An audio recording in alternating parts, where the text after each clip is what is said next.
dari kelompok 6 akan menjelaskan tentang analisis tes akhir unit.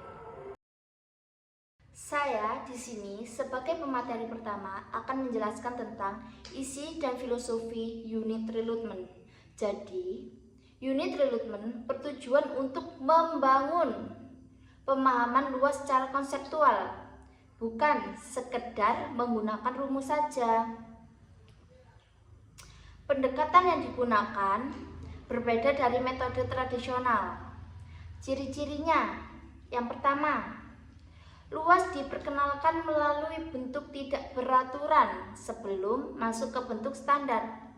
Yang kedua, perbandingan area dilakukan secara kualitatif tanpa perhitungan angka.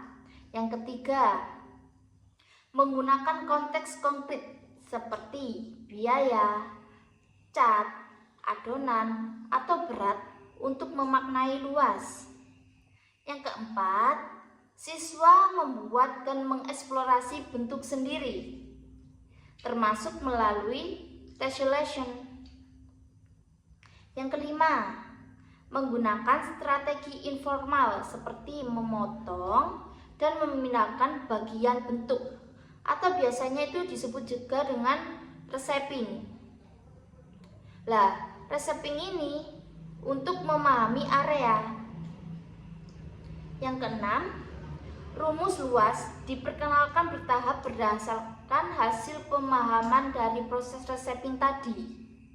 Yang ketujuh, materi luas dihubungkan dengan konsep geometri lainnya. Dan yang terakhir, tujuannya membangun pemahaman mendalam bahwa luas adalah ukuran bidang, bukan sekedar hasil rumus saja. Selanjutnya, saya akan menjelaskan tentang perbedaan gaya mengajar 3 guru. Yang pertama ada Mrs. Aberson, yang kedua ada Mrs. Baker, yang ketiga ada Mr. Collins. Jadi, yang Mrs. Aberson dan Mrs. Baker itu jadi satu. Jadi tidak ada bedanya. Saya akan menjelaskan yang itu dahulu. Perbedaannya itu, pertama, keduanya guru berpengalaman dan mendukung filosofi kurikulum MIC. Yang kedua, kelas banyak melibatkan diskusi strategi, pemecahan masalah, dan penjelasan tertulis.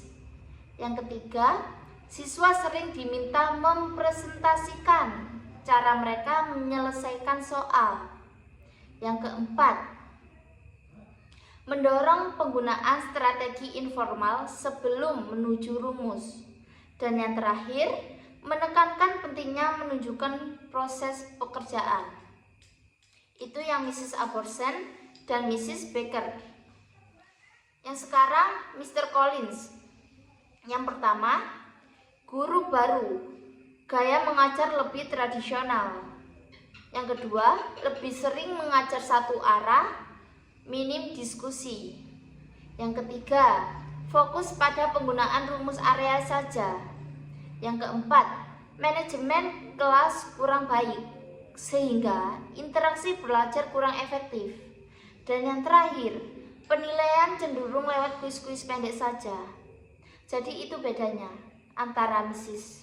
Aberson dan Mrs. Baker dan juga Mr. Collins. Selanjutnya saya akan membahas tentang penilaian selama pembelajaran.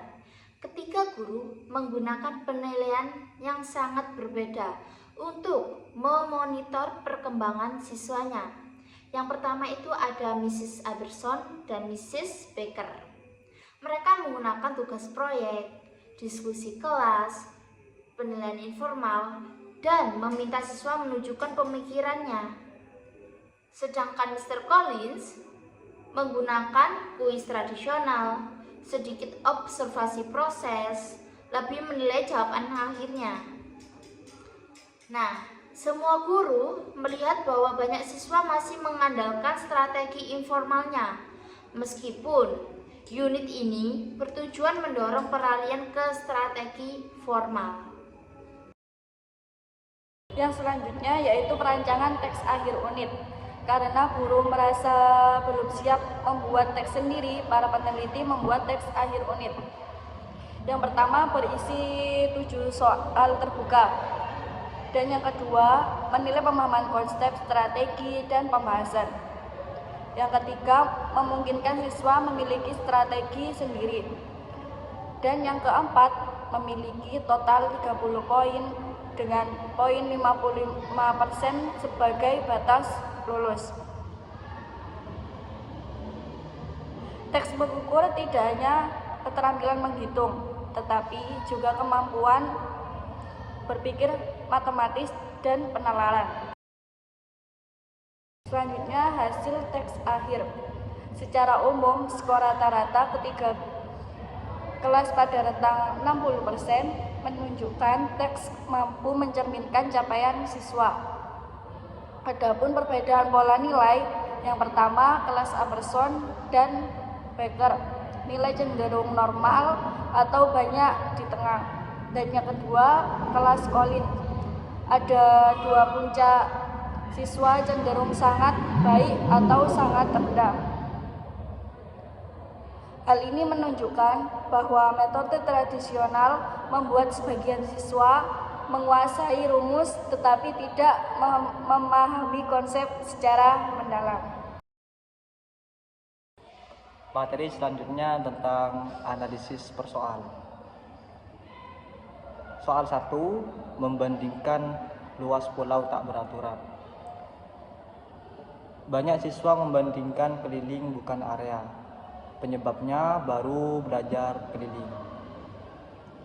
Banyak siswa salah menjawab karena mereka terlalu fokus pada keliling, bukan pada luas. Hal ini terjadi karena mereka baru belajar materi keliling, sehingga konsep tersebut masih melekat kuat. Ini menunjukkan bahwa pengalaman belajar terakhir sangat mempengaruhi cara siswa memahami soal tersebut. Soal kedua, menghitung luas persegi panjang dan jajar genjang. 100% siswa colin benar untuk persegi panjang, terbiasa dengan rumusnya. Sedangkan siswa Aberson lebih banyak memakai strategi informasi grid. Terlihat pengaruh budaya kelas pada pilihan strategi. Jadi siswa di kelas Colin itu seluruhnya bisa menghitung luas persegi panjang karena mereka terbiasa memakai rumus formal. Sebaliknya siswa Aberson banyak menggunakan strategi informasi seperti menggambar grid. Hal ini memperlihatkan bahwa budaya kelas dan cara guru mengajar menentukan strategi yang dipilih siswa. Siswa Colin lebih rumus oriented, sedangkan Aberson lebih visual. Selanjutnya masih di analisis persoal. Soal ketiga, menghitung harga berdasarkan area. Siswa Aberson memberi penjelasan lebih lengkap. Siswa Colin hampir tidak menuliskan langkah kerja. Keduanya ini menunjukkan kemampuan siswa yang menghubungkan luas dengan harga. Pada persoalan ini, siswa Aberson menulis jawaban dengan langkah kerja lengkap, sementara siswa Colin hanya menulis jawaban akhir tanpa penalaran. Soal ini menunjukkan apakah siswa benar menghubungkan proporsi luas dengan harga, dan siswa Aberson terlihat lebih mampu menjelaskan hubungan tersebut secara jelas. Soal keempat, dua metode mencari luas segitiga. Mencari nilai kelas Colin paling rendah, kurang fleksibel memberi penjelasan. Hanya kurang lebih 19% siswa Colin mampu memberi 2 metode valid. Siswa Colin ini mendapatkan nilai yang lebih rendah karena kurang mampu berpikir fleksibel dalam memberikan beberapa metode berbeda. Hanya sekitar kurang lebih 19% siswa Colin yang dapat memberikan 2 cara yang valid. Ini memperlihat bahwa mereka mungkin hanya memahami satu prosedur, bukan konsep luas segitiga itu sendiri. Selanjutnya soal 5, masih analisis per soal. Masalah bingkai foto, area dan keliling. Konteks soal ambigu, jawaban beragam. Semua jenis jawaban diterima otomatis dan situasional. Soal ini bersifat ambigu, sehingga siswa memberikan berbagai jenis jawaban. Ada yang menjawab secara matematis murni dengan rumus, ada yang menjawab berdasarkan situasi soal, misalnya ketebalan bingkai. Keduanya diterima karena konteks soal memang memberi ruang interpretasi. Soal ke-6, membuat segitiga dan jajar genjang luas 8. Sekitar 50% siswa menggambar bentuk dengan benar. Kesalahan untuk menggambar persegi panjang karena tidak tahu bentuk jajar genjang. Sekitar setengah siswa mampu menggambar bentuk yang benar. Sebagian siswa menggambar persegi panjang dan salah menyangka bahwa itu jajar genjang, atau mereka itu belum memahami bagaimana menggambar jajar genjang. Kesalahan ini menunjukkan bahwa pemahaman siswa tentang bentuk 2 dimensi masih belum sepenuhnya kuat. Soal ke-7 yang terakhir, Teselasen. Kelas Baker mendapatkan nilai tertinggi. Mereka pernah mengerjakan Teselasen sebelumnya. Nilai kelas Baker paling tinggi untuk soal ini karena mereka sudah pernah mengerjakan aktivitas Teselasen sebelumnya. Ini menunjukkan bahwa pengalaman belajar langsung hands-on sangat berpengaruh terhadap penguasaan konsep. Selanjutnya, kesimpulan utama, tes bekerja sesuai tujuan.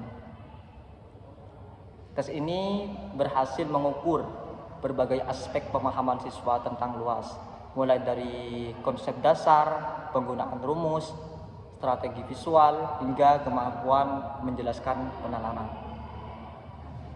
2. Siswa memiliki pemahaman luas lebih bermakna. Banyak siswa mampu menjawab soal tanpa hanya mengendalikan rumus. Mereka menggunakan gambar, strategi, dan penjelasan logis. Ketiga, siswa mulai berpindah dari informal ke formal. Walau banyak siswa dapat menggunakan rumus, mereka masih banyak yang bergantung pada cara informal seperti menggambar grid. Ini menunjukkan transisi menuju pemahaman yang lebih formal masih berlangsung. Keempat, cara mengajar dan budaya kelas berpengaruh besar. Perbedaan antara kelas seperti Colin, Baker, dan Aberson menunjukkan bahwa siswa itu lebih cenderung memakai strategi yang dipromosikan gurunya. Yang kedua, kualitas penjelasan dipengaruhi oleh kebiasaan kelas. Ketiga, kemampuan memberikan berbagai metode tergantung pada apakah kelas tersebut terbiasa berpikir fleksibel. 5. Desain pengajaran mempengaruhi cara siswa memahami.